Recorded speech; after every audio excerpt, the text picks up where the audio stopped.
سر سورہ بقرہ کی آیت نمبر 282 اس میں دو عورتوں کے گواہ ہونے کا ذکر ہے کہ ایک مرد اگر نہ ملے تو دو عورتوں کو گواہ کر لیا جائے. دو عورتیں اور ایک مرد بھی ہے. ہاں جی وہ سارا جی مطلب ایک مرد کے مقابلے میں دو عورتیں.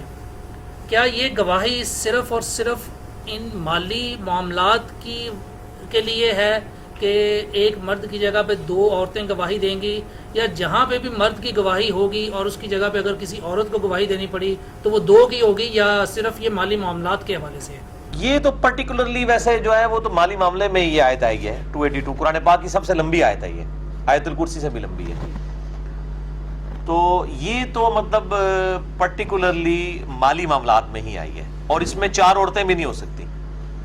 دو عورتیں ایک مرد یا دو مرد، کیونکہ عورتوں میں ایک سیفٹی والو ہے. آپ کو پتا کہ عورتیں جو ہے جلد بھول جاتی ہیں اکثر. اب آپ کو ایک بڑی جینیس خاتون لے کے جی دیکھو بڑی ذہین ہے، وہ یہ جنرل رول نہیں ہے نا، جنرل رول یہی ہے چونکہ اس نے گھر میں نمبر 2 بن کے رہنا ہوتا ہے.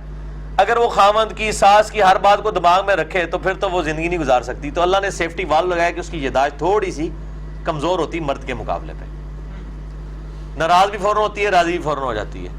یہ لوگ بڑے تعریف کرتے ہیں میری بیوی تو فوراً، سارے دی بیوی نہیں ہوتی ہیں فوراً ناراض ہے فوراً راضی. وہ اللہ نے ایسی نیچر بنائی ہوئی ہے، یہ سیفٹی والو لگایا ہوا ہے اللہ تعالیٰ نے. تو اس سیفٹی والو کی وجہ سے اس میں الفاظ ہیں کہ اگر کوئی ایک بھول جائے تو دوسری اس کو یاد کروا دے گی. یہ بھی قرآن میں الفاظ ہے کہ نہیں پیڑی ہے نہیں ہے گل سی، ٹھیک ہے. تو وہ چونکہ سیفٹی والو کی وجہ سے یہ بات ہو رہی ہے کہ ان کی عورتوں کی یعنی کمپیٹنسی اس حوالے سے نیچرلی اللہ تعالیٰ نے ایسی رکھی ہے. لیکن جو صحیح بخاری و مسلم میں رضاعت کا چیپٹر والی احادیث ہے، مشکات میں بھی آپ کو مل جائیں گی کتاب النکاح کے اندر، اس میں تو عورت کی گواہی بھی قبول کی گئی ہے. صرف عورت، یعنی اگر کوئی عورت آگے کہہ دیتی ہے نا کہ اس بچے کو میں نے دودھ پلایا ہے تو ایک عورت کی بھی گواہی قبول ہے. اور اس سے بھی بڑھ کے میں بات کرتا ہوں کہ اس زمانے میں تو موڈ یہی تھا نا گواہی کا. آج کل D N A test, blood test اور اسی طریقے سے فورینزک کے جتنے بھی طریقے ہیں جو اسٹیبلش ہو چکے ہیں، بشرطے کہ ڈاکٹر رپورٹیں بھی صحیح بنا رہے ہوں، یہ نہ ہو کہ کسی کے کہنے پہ رپورٹیں بنا رہے ہوں، اوریجنل ویڈیوز ٹیمپرڈ نہ ہوئی ہوں، ان سب کو گواہی کے طور پہ لیا جا سکتا ہے. یعنی ایک چور اگر سی سی ٹی وی کیمرے میں آ جاتا ہے، اب یہ نہیں کہا جائے گا کہ دو گواہ لے کے آؤ. اس وقت موڈ ہی یہی تھا نا. تو یہ اس چکر میں نہیں پڑنا چاہیے. اسی طریقے سے نعوذ باللہ من ذالک ویڈیو بن جاتی کسی کے ساتھ یعنی جبری زیادتی والی، اب اس میں گواہ بے شک نہیں ہے، اور اگر ویڈیو جینوئن ہے اس چیز کو پرکھ لیا جائے اور اس بار سے ڈی این اے ٹیسٹ کے ذریعے کوئی بھی ایک سورس ایسا ہو. میں نے زنا کی سزا کے حوالے سے بھی میرا کلپ ہے، اس میں نے کہا کہ یہ 4 گواہ والا معاملہ تو اس وقت تو یہی سورس تھا نا.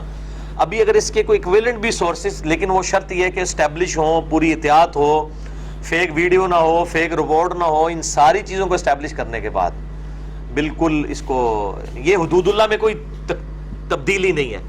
حدود اللہ میں تبدیلی یہ ہے کہ قرآن یہ کہے کہ 100 کوڑے مارنے آپ کے نہیں 10 کوڑے مارنے. حدود اللہ اپنی جگہ ہے.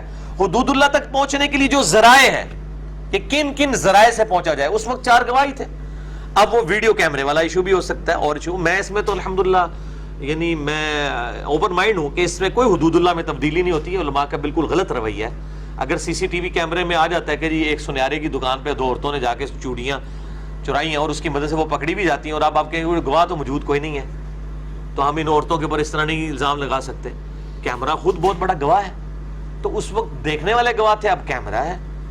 تو اس حوالے سے مطلب دیکھا جائے کہ کوئی جھوٹی ویڈیو نہ ہو اور اس کو باقی ذرائع سے کنفرم کر لیا جائے تو بالکل یہ یعنی ایک ایڈنگ ڈیوائس کے طور پہ ان چیزوں کو استعمال. سر یہ کنفرم ہے کہ یہ جو آیت ہے اور اس میں 2 عورتوں کی جو گواہی ہے یہ صرف مالی معاملات جی اسی میں ہی آئی ہے جی. باقی اور معاملات اگر اس پہ کوئی تنقید کرتا ہے، کیا مطلب کوئی عورت تنقید کرتی ہے کہ جی لو جی 2 عورتیں کیوں، مرد اور عورت برابر ہیں تو ایک عورت ہی گواہ ہونی چاہیے، اس پہ کوئی اس طرح کی تنقید ہوتی ہے تو اس تنقید کو کس طرح دیکھا جائے گا؟ سرکار اس سے بڑی تنقید تو ہوتی ہے عورتوں کو جب یہ پتہ چلتا ہے زندگی میں پہلی دفعہ کہ مرد 4 شادیاں کر سکتا ہے.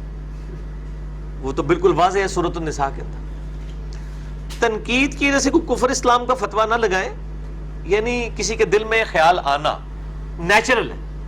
یعنی اللہ تعالیٰ نے بھی اللہ بھی تو دیکھے شرک پسند نہیں کرتا. میری وائف اکثر مجھے کہتی ہے دیکھو اللہ بھی تو شرک پسند نہیں کرتا, تو میں کیسے پسند کروں گی کہ تم ایک اور بیوی لے کے آ جاؤ. ٹھیک ہے, اب یہ لاجیکلی یہ باتیں ٹھیک ہے. ہاں شرعی حکم اپنی جگہ, انسان کے جی شرعی حکم یہ ہے, اور لیکن اس معاملے میں مطلب میرا دل اس کو مطلب حرام تو نہیں کہتا, لیکن دل یعنی اس پہ ایکسیپٹ نہیں کرتا, لیکن میں اس کو شریعت کا حکم مانتے ہوئے ایکسیپٹ کرتی ہوں یا کرتا ہوں, پھر تو ٹھیک ہے. لیکن دوسری طرف وہ لوگ ہیں جو مذاق اڑانا شروع کرتے ہیں جی, وہ تو کفر ہے جی, ایسا شخص اسلام سے خارج ہے. جو شاعر اسلام میں سے کسی چیز کا بھی مذاق اڑائے وہ دائرہ اسلام سے خارج ہے, بالکل کلیئر کٹ. لیکن یہ آپ کسی نے اب سوال آپ سے کرنا شروع کیا تو مولویوں کی طرح فتویٰ نہ لگائیں اس کے اوپر, آپ اس کو پیار محبت سے سمجھانے کی کوشش کریں کہ بھئی اس پہ یہ شرعی حکم لگتا ہے, آپ تھوڑا لاجیکلی اس چیز کو دیکھیں. یہ یعنی ہم سمجھانے کے اوپر ایمفسائز کریں بجائے لوگوں کو اسلام سے باہر نکالنے کے, لوگوں کو سمجھانے کے اوپر توجہ دیں. تو باقی شرعی حکم یہی ہے. یہاں پہ بھی لوگ بعض اوقات کسی قانون کو کہہ دیتے ہیں مطلب کالا قانون ہے, اب اس سے پوچھا جائے کالا قانون سے کیا وہ مراد لے رہا ہے.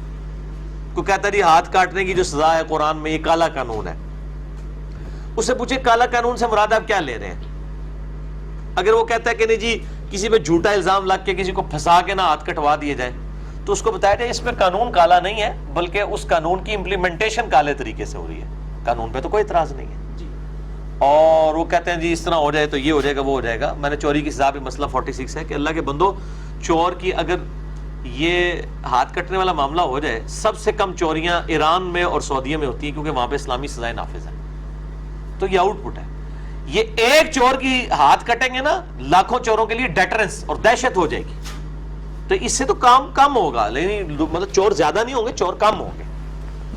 سریعام لوگوں کو ٹانگا جائے نا تو آپ دیکھیں لوگ کس طرح برائی جو ہے وہ چھوڑتے ہیں. جو لوگ مطلب ناحق لوگوں کو قتل کرتے ہیں یہاں پہ تو وہ چھوٹ جاتے ہیں, جا کے اینڈ پہ صدر پاکستان سے اپیل کر کے چھوٹ جاتے ہیں. صدر پاکستان کا باپ بھی نہیں معاف کر سکتا اسلام میں, تو صرف ورثہ معاف کر سکتے ہیں. تو اس حوالے سے تنقید اگر کوئی داڑھی پہ تنقید پردے پہ کرتا ہے وہ تنقید سنیں کھلے دل کے ساتھ. اب میرے بھائیو یہ آپ کو سننی پڑے گی. آپ جس دور میں پیدا ہوئے ہیں نا اس میں نوجوان کا ہر سوال سننا پڑے گا. سوشل میڈیا کو آپ بین نہیں کر سکتے, اس سمندر کے آگے کوئی بند نہیں باندھ سکتا. اس کے آگے بند وہ سپیکرز باندھیں گے جو ان سارے وسوسوں کو سیٹل کریں گے. جو ہم نے ایک بیڑا اٹھایا ہے, ہمیں لوگ کہتے ہیں یہ مسئلے پبلکلی ڈسکس ہو رہے ہیں. پبلک کے مسئلے اللہ دے بندے ہو تسی کھڈے چ وڑے ہو, تانوں کیا پتہ پبلک وچ کی ہو رہا ہے کہ ایک نوجوان کیا سوچتا ہے. وہ گاڈ کے بارے میں کوسچن کرتا ہے, فرقہ واریت کے بارے میں کوسچن کرتا ہے, قرآن پہ کوسچن کرتا ہے, نبی علیہ السلام کی پرسنالٹی پہ کرتا ہے. تو ہم اس کو چپ کروا دیں گے. چپ کروانے کا مطلب یہ ہے کہ آپ اس کو جو ہے وہ واک آؤٹ دے رہے ہیں کہ ٹھیک ہے آپ جیت گئے ہم ہار گئے, جواب دینے ہیں. تو اس طرح کے جو اعتراضات کرے آپ پازیٹیولی ان کو ہینڈل کریں. ٹھیک ہے سر. یہ میرے ساتھ بھی واقعہ ہوا ہے کہ میرے ایک عزیز ہیں, انہوں نے بھی یہ جو قصاص کا جو قانون ہے کہ اس میں آج کل تو پھانسی کی سزا ہے, تو پھانسی کی سزا پہ ایک میرے عزیز کے میں خود الفاظ سنے ہیں, وہ اس نے بھی یہی کہا تھا کہ یہ کالے قانون کے تحت سزا ہوگی. تو وہ اس حوالے سے تو اصلاح کیسے کی جا سکتی ہے؟ اس کو لاجیکلی قائل کریں. دیکھیں اس سے یہ پوچھیں کہ اگر کوئی شخص تیرے جوان بیٹے کو قتل کر دے تو اس کی کیا سزا ہونی چاہیے. تو وہ آپ دیکھ لیں, وہ کہ میں ادھر ٹوٹے ٹوٹے کر دیں, تو بس پتہ چل گیا کہ پھانسی کی سزا بالکل جائز ہے. یہ ٹی وی میں دیکھ کے بڑا عجیب لگ رہا ہوتا ہے کالا قانون. جب انسان کے ساتھ جی زنا کی اتنی سخت سزا ہے, اس کو اگر تمہاری 10 سالہ بیٹی کے ساتھ کوئی جبری اس طرح کا معاملہ کرے, وہ کہ جی میں تو اس کو کیمے والی مشین میں داخل کر دوں گا, تو بھائی سنسار کی سزا پھر کون سی غلط ہے. ٹھیک ہے, اپنی جگہ رکھ کے دیکھا جائے نا, لاجیکلی ان کو آپ قائل کریں, لوگ مانیں گے, ان کی بات سنیں, فتویٰ بازی نہ کریں, یعنی اینٹی وینم دیں آپ, لاجیکل آنسر. کیا آپ بتائیں کہ اگر آپ کے ساتھ ایسے کیا جائے, پھر آپ سے میں پوچھوں گا کیا ہونا چاہیے. تو میں کہتا ہوں آپ کسی گورے سے بھی جا کے پوچھیں نا, گوروں کے بھی انٹرویو مسلمانوں نے لیے ہیں کہ اگر آپ کی بچی کے ساتھ کوئی اس سے زبردستی کرے کہ جی میں اس کو گولی مار دوں گا, تو اس سے بھی پوچھا گیا اگر اسلام جو ہے زنا کے اوپر سنسار کی سزا بتاتا ہے تو آپ اس کو کالا قانون کیوں کہتے ہیں. تو سوچنے میں مجبور ہو گئے نا. تو یہ کہنا بڑا آسان ہے جب اپنے اوپر گزرتی. پھر مجھے بتائیں دنیا میں جتنی حکومتیں اپنے غداروں کو کیا سزائیں نہیں دیتی ہیں؟ دیتی ہیں. اور ملک پاکستان میں بھی اگر آپ سیکیورٹی بریچ کر دیتے ہیں اپنے ملک کی, کسی دشمن ملک کو, انڈیا کو یا اسرائیل کو یا امریکہ کو بتا دیتے ہیں, ڈیتھ پینلٹی ہے اس کے اوپر. یعنی ہمارے جو ڈیفینس کے ادارے ہیں ان میں باقاعدہ مطلب اس کے اوپر حلف لیا جاتا ہے.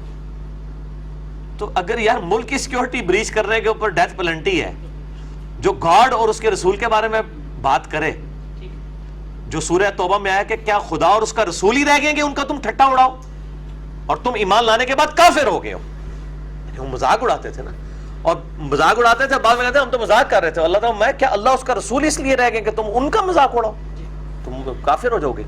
لیکن آپ کفر کے فتوے بعد میں رکھیں, پہلے ان کا مسئلہ سمجھیں پھر اس ایشو کو ایڈریس کریں. ان کو چھوٹے بچے کی طرح سمجھیں کہ جس بچے کو نہیں پتا کہ مسجد میں جوتیاں اتار کے آنا ہے, اس مسجد میں جس میں قالین ہے. ویسے اگر پرانے زمانے کی مسجدیں ہوں تو اس میں تو آپ صلی اللہ علیہ وآلہ وسلم سے بھی صحیح بخاری میں, ابو داؤد میں ڈیٹیل کے ساتھ موجود ہے جوتیوں سے نماز پڑھنا بھی. اگر جوتیاں نیچے سے فلیٹ ہوں اور نیچے اس میں گندگی نہ جمتی ہو تو زمین پہ ان کا تیمم ہوتا چلا جاتا ہے. تو اب بچے کو تو آپ نے بتانا ہے کہ یہ پاک جگہ ہے, یہاں ہم اللہ کو یاد کرتے ہیں. جوتیوں کے نیچے بیٹا مٹی لگی ہوتی ہے, یہ اندر آ جائے گی تو یہ ہوگا, بعض کا کوئی ایسی چیز, لاجیکلی قائل کریں گے نا. آپ یہ تو نہیں کہیں گے تو نے گستاخی کر دی ہے, خدا کے گھر کے بارے میں بات کی ہے. تو ان کو بھی بچوں کی طرح ٹریٹ کریں. حقیقت بات ہے یہ دنیاوی طور پہ تو پڑھے لکھے ہیں لیکن دینی اعتبار سے پڑھے لکھے جاہل. تو ڈاکٹر سرار صاحب کہتے تھے نا کہ ہماری اکثریت پڑھے لکھے جاہلوں پر مشتمل ہے. پی ایچ ڈی ہے فزکس کے اندر اور دین میں ان کو نماز بھی صحیح طریقے سے نہیں آتی ہے. بہت بڑے وکیل ہیں لیکن سورہ اخلاص نہیں آتی. سمجھ رہے ہیں نا آپ؟ تو یہ تو ہمارے لوگوں کا اسٹیٹس ہے.